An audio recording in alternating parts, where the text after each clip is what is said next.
জেনে নিন ননি ফলের উপকারিতা।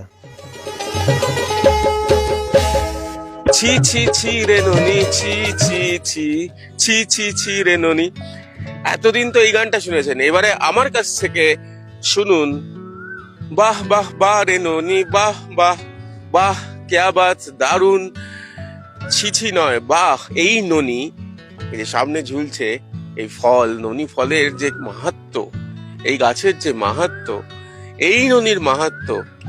আমরা কৃষ্ণের ননির কথা শুনেছি, ননি চুরির কথা, কিন্তু এই ননির খবর আমরা রাখি না। এই গাছ কিন্তু হতে পারে আমার আপনার বাগানেও। আজকে যে বাগানে এসেছি, যেখানে এসেছি, যার কাছে এসেছি, তাকে আমরা আগেও নিয়ে এসেছি আমাদের চ্যানেলে।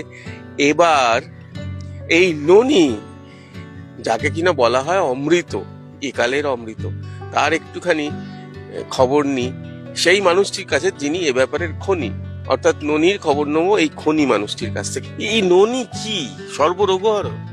হ্যাঁ, সর্বরোগহর তো বটেই। এই ননি সম্পর্কে বলতে গেলে একজনের কথা আমার বারবার মনে পড়ে যায়। তিনি হচ্ছেন এপিজে আব্দুল কালাম।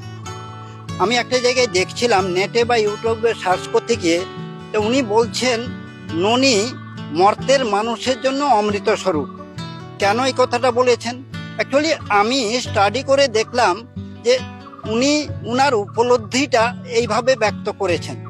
একটা সময়ে উনি বেশ কিছু শারীরিক প্রবলেমে পড়েছিলেন। যেই শারীরিক প্রবলেমের জন্য উনি ননি জুস খেয়েছিলেন কারো পরামর্শে।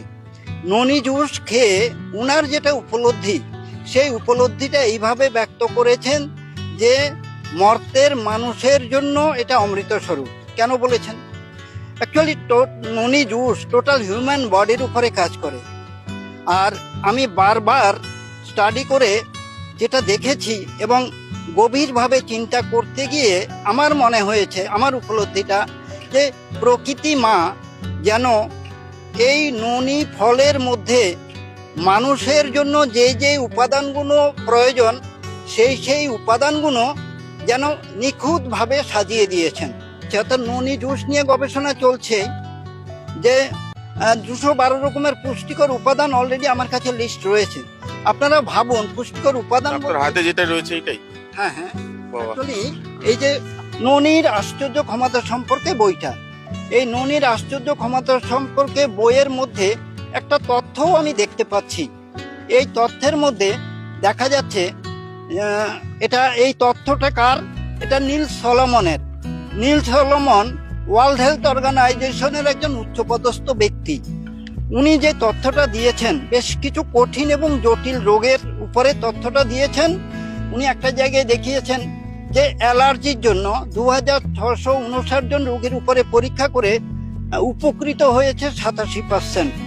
আর্থারাইটিস, যে আর্থারাইটিসের সরাসরি কোনো সমাধান নেই, এটা প্রাকৃতিক উপায়ে প্রকৃত সুস্থতা ননি জুসের মাধ্যমে, যেটা বলছি, 1391 জন রোগীর উপরে পরীক্ষা করে 79% রেজাল্ট। হাঁপানি, যেটা অ্যাজমাটিক প্রবলেম, 6714 জন রোগীর উপরে পরীক্ষা করে 71% রেজাল্ট। ক্যান্সারের উপরে প্রচুর রিপোর্ট রয়েছে গবেষণার, সেখানে বলছে 1822 জন রোগীর উপরে পরীক্ষা করে 68% রেজাল্ট। অবসাদ, যে অবসাদের স্ট্রেস মহামারী আকার ধারণ করছে কিন্তু নীরবে নিভৃতে, তার উপরেও 1258 জন রোগীর উপরে পরীক্ষা করে 87% রেজাল্ট। আবার দুর্বলতার উপরে 13,331 জন রোগীর উপরে পরীক্ষা করে 91% রেজাল্ট। এরকম আরো অনেক, মানে